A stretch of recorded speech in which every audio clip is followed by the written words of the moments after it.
Hey everyone, welcome to the Church Planting Podcast. I'm Greg Nettle. I serve as president of Stadia Church Planting, where we want to help you start thriving, growing, multiplying churches for the next generation. On this episode of the Church Planting Podcast, we have a good friend and longtime colleague, Brian Hofmeister. Brian is the founding pastor of Lakepoint Church in Muskego, Wisconsin. He planted the church where he's passionate about helping people connect with Jesus through authentic relationships and community engagement. Since planting the church in 2012, he's led alongside his wife, Melissa, to create a welcoming, mission-focused congregation. We're going to be talking about how Brian has led Lakepoint Church to becoming a multiplying church. Welcome to the Church Planting Podcast. Well, this is so fun for me because I'm here with my longtime friend and partner in the kingdom, Brian Hofmeister. Brian, welcome to the Church Planting Podcast. Yeah, thanks a bunch. Yeah, Brian, man, we've known, you planted what? It's been over 10 years ago now, right? Yeah, 13. 13 years already. Okay. Yeah. And you're in Milwaukee. And so I've got to ask the question, why Milwaukee? What led you and Melissa to Milwaukee? Born and raised here. So, when it's home, you can't get rid of it. So, weather's too cold and the cheesehead's too crazy, but it's home. So, that's what it is. And so you've been there, and the church is Lakepoint, and it's been thriving. And what I really want to talk about and hone in on today is just the idea of embedding the DNA of multiplication in your church. And, we have church leaders that listen to this, church planters that listen to this, investors that listen to this and watch this podcast. Brian, talk about it from when you planted. Did you go in with the idea of saying we want to be a church planting, multiplying church? Oh, absolutely. Yeah. And what did that mean in real time for you? It was kind of fueled just out of gratitude of, a handful of 3 or 5 churches came together to plant us. And so it was just the integrity of pay it forward. I don't know how I would have done it without others helping us. And so I was determined to help others. And really for the first 8 years, it was largely just setting aside a percentage of every dollar that came in to fund the next person, just be ready to write the check. In one case, I was on someone's management team, but it wasn't until year 8 that we really got to get our hands on being a sending church, hosting residents at our place and making it feel like it was really our church's effort, not just another one of those pins on the missionary calendar of, hey, we can say we gave money there. No, it really was our church's church plants from that. Okay, let's talk about, I want to get to that, but let's talk about those early years, a percentage of dollars. And so, because, a lot of people, they go, our church is too small to get involved in church planting, or we don't have enough money. What would you say to them? Percentages add up over time. We just let the pot grow. So for years where there wasn't a plant, the pot just grew. And by the time you do send a check, like, man, a $5,000 check, a $10,000. We did a $30,000 check on year 4 in the life of our church. Those aren't insignificant numbers, and that's just a tithe forward on what the dollars we got coming in. Yeah. Okay. So I love that, because I know as a church planter myself, getting a $5,000 check. It may not sound significant to a lot of our listeners. It's huge to get it, and especially from another church, a new church plant, right? Yes. It's so encouraging. Now, but you're also during that time, during those first 4 years. I just know you. Are you thinking about developing leaders or sending church planters out, or what was your thought process during that time? Yeah, we were all hard and no brains. I think month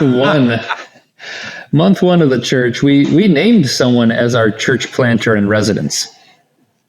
Wow. Just didn't vet it out well enough. The individual didn't quite have the commitment, didn't have the quite understanding of what he was saying yes to.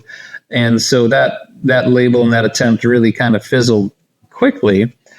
And that's really what typified our first 3 to 5 years. We just kept trying. We wanted anyone to say yes. And so we were saying yes for them, and had to back up and wait a little more on God's timing. Okay. So, your wisdom from that for our other, because a lot of, we encourage a lot of our church planters, plant pregnant. And, and so what I'm hearing you say is, hey, you know what? That's fine. And going with that intent, but make sure you're also listening to God and waiting for the right time. Absolutely. Absolutely. Like we'd rather swing at pitches and miss some. And so we were swinging, but, there was a real lack of wisdom, more eagerness than brains, and God graciously saw fit to pump the brakes on us for that. Okay, so let's fast forward just a little bit. You talked about year 8 when you felt like you really, started going, and what's shifting there? What's moving you forward at that point? For one, year 8 was probably the first year I did not feel like a church plant. Which may have been the lining up of God's timing of starting to put residents in our lap. None of our residents have been internal, at least not ones that have done the lead pastor role. We've had other associate roles in residency that have been raised internally. But lead pastors have started coming around our doorsteps on year 8. It was 2020. And sometimes these potential planters are a little like orphans that are dropped in a basket on your porch. It's really what it felt like of, I got my calling. I know what I'm supposed to do. I'm willing to make the sacrifices, but can someone please take me inside their home? Because it's really cold out here. That was our experience with finding residents. So how did these orphans find their way to your doorstep?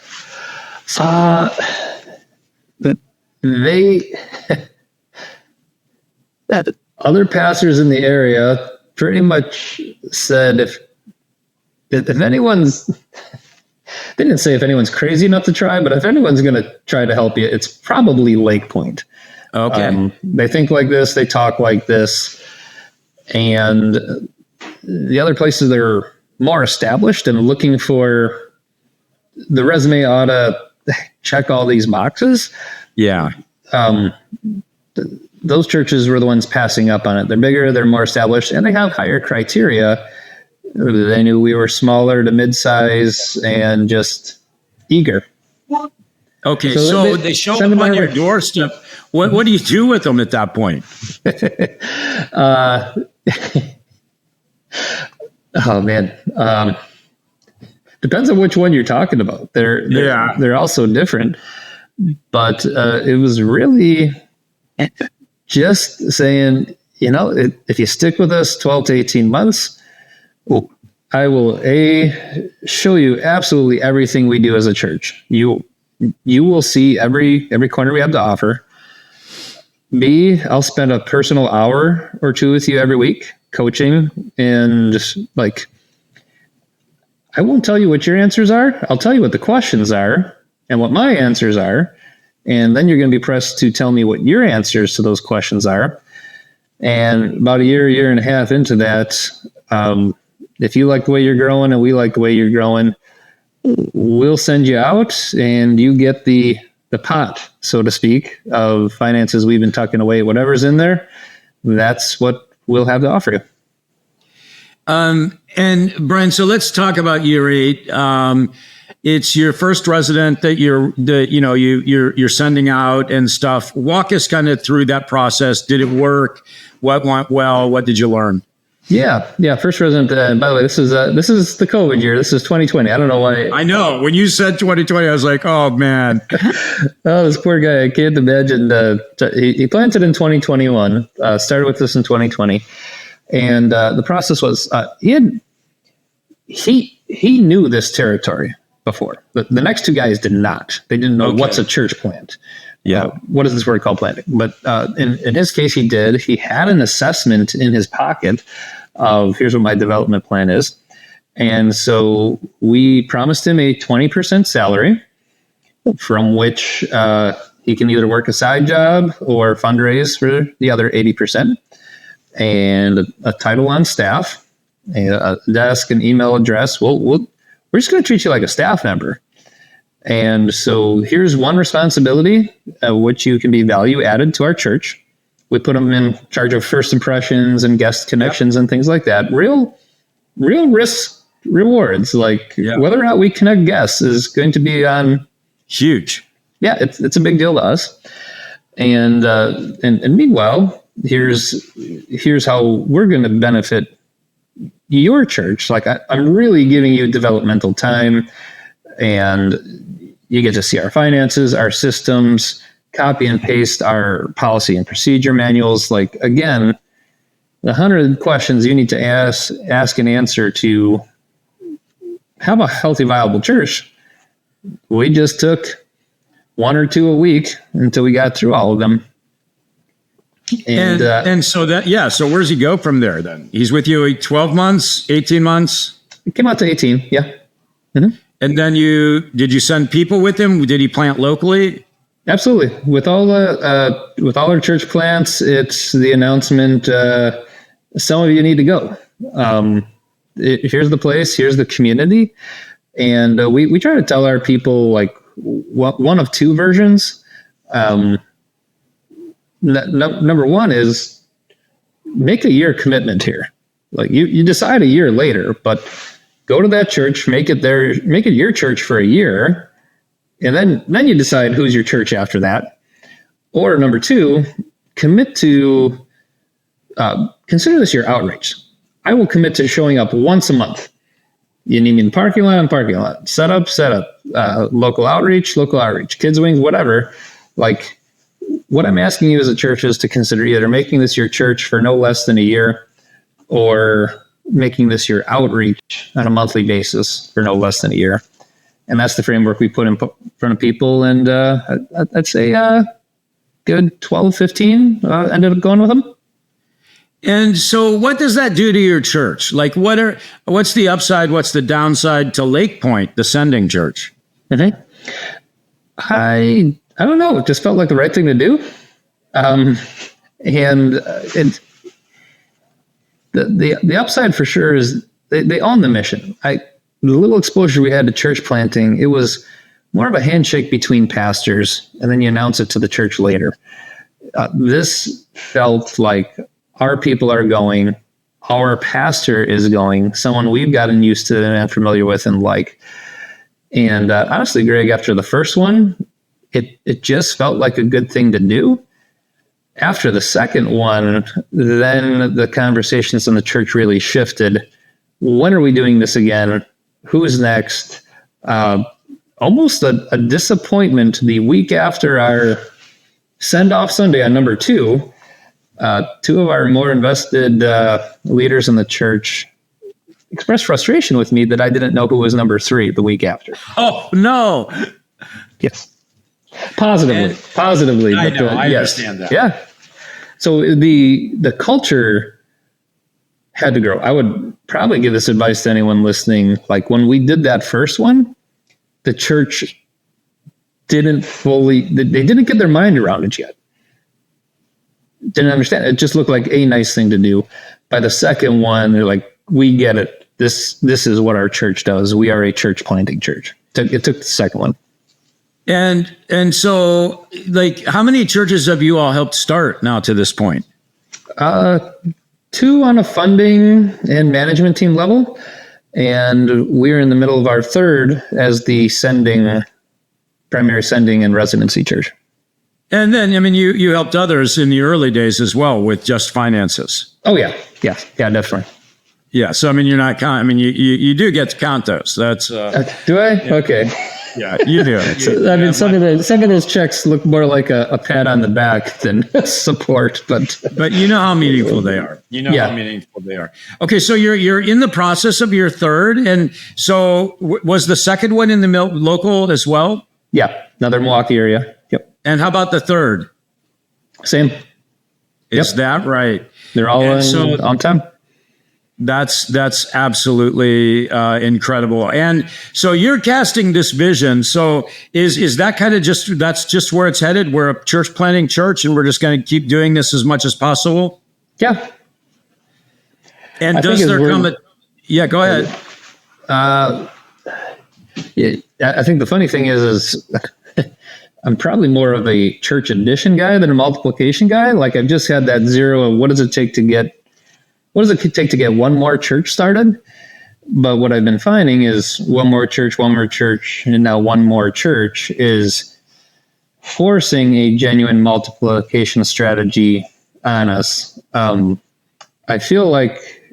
started to feel like a single parent who's about to have their third child. Yeah. And you're like, this is actually hard. Maybe people shouldn't be bringing more children into the world without more parental support around. And so with this third guy, we've found a more established church in our area that has taken on 20-30% of the residency. And one of the other church plants has circled back around to do some of the coaching as well, like say a 10% sort of level. So now we get to feel like a co-parent, and that feels a lot healthier. I was afraid of, can we care for a third one?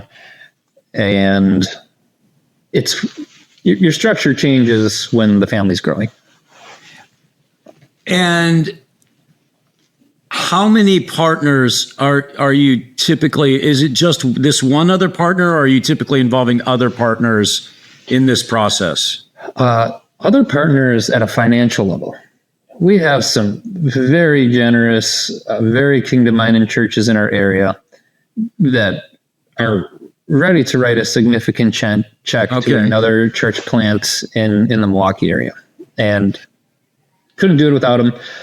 But then there's also this other level of who wants to get their hands dirty and go through the clumsy vision setting process of, I'm glad your wife and mother want to follow that mission, vision, and values, but the next person far from God doesn't. And so I'm going to sit with you at the whiteboard till it makes sense and till your guest connection process doesn't look clunky, and that you actually have a sign on your outreach booth so we know who you are. It's not all about hugs. It gets messy. It's slow, it's dirty, and it's harder for me to tell who wants to be that kind of church. But the growing church family of plants here has forced me to really pursue that question in a number of places and find who's ready to say yes to that. Okay, and so you've kind of answered this the one church. Are you baking that same, we're going to be a church planting church, into these new children churches that you're planting, I guess? Oh yeah. Yep. It's same process as us. At least put it in your budget. Start there. Number two, this next person needs your encouragement, mentoring as well. And third, it is coming around to, I think they are going to share more of the staff role of, I would like to think by the fourth church plant that comes around, that they're on staff at one of the church plants. Oh, they nice. Still swing by our area for one day of coaching or a couple hours of coaching, whatever it is. But I'm pretty committed that by the fourth church here, it doesn't look like we're the primary home, even if we are the primary home. Okay, and so to keep your church's Lakepoint's fire kind of white hot for church planting, do you ever bring these church planters back to one of your locations and say, hey, let's celebrate with them, or let's talk to them about how they're doing? Oh, yeah. There is no less than an annual preaching swap between me and each church. Okay. In one case, one of the plants comes back 4 to 6 times a year to teach and show up at a special event. And we started calling our baptism service a family reunion. And so we have one shared baptism service between all of our church plants. No kidding. And that, my goodness, if that's the level of encouragement to every church and every person, it's a little bit of the, if we didn't get it before, we get it now. Really, really neat.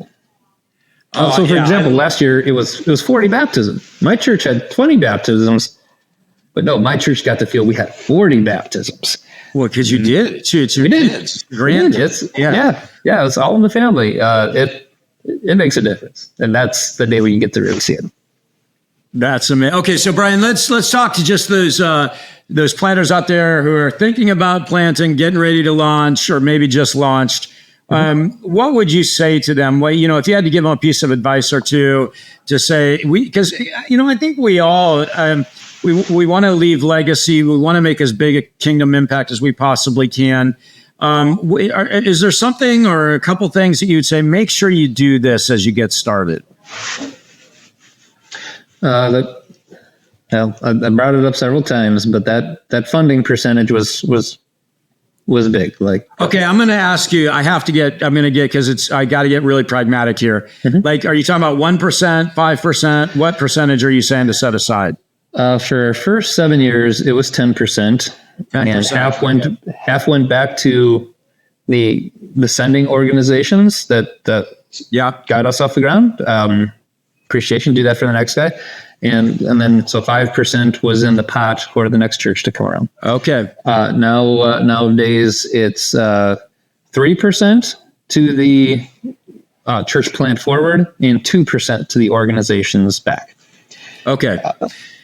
So that's great practical stuff. And so the financing piece. Now let's talk about, and it may be the same answer. Let's talk about the church of 200 people or 400 people or even 1,000 out there. Because as you know, Brian, the vast majority of churches never, ever, ever plant a new church, which, just from a life cycle is not healthy. Mm-hmm. Piece of advice for them if they're going, man, yeah, it would be really exciting. We know this church is someday going to die. It just, that's the life death cycle. What would you say to them? The established church or the young church at this point? Which is the established church now. Yeah. The value of mentorship, I am running into so many people that they don't even know the pastoral part, let alone the planting part. You don't have to know the planting part. So many people, with pastor on the resume, just by nature of the title and role, they only got to see 20% of what a church needs to do to thrive. The more you can do to fill in that 80% they have not seen, that makes a better pastor and therefore is contributing to a church planter who's going to have to figure 100% out anyway. Start taking these people in. Okay, so Brian Hofmeister, Lakepoint Church in Wisconsin. If you're an orphan church planter out there, show up on Brian's door. They love you. No, wouldn't it be great? I mean, that was the church's job, right? From day one, and is to take in those orphans physically, literally. And so what would happen if we had a whole bunch of Lakepoint churches out there modeling what the church does in taking in potential church planters and sending them out, training them? Brian, thank you so much for joining us on the Church Planting Podcast. I'm so proud of you, brother, and I can't wait till we talk next time. Yeah, thanks, Greg. Thanks for listening to the Church Planting Podcast. The Church Planting Podcast is part of the Stadia Podcast Network. To find more great episodes and to see how Stadia can help you start thriving, growing, multiplying churches for the next generation, be sure to check out stadia.org/podcasts.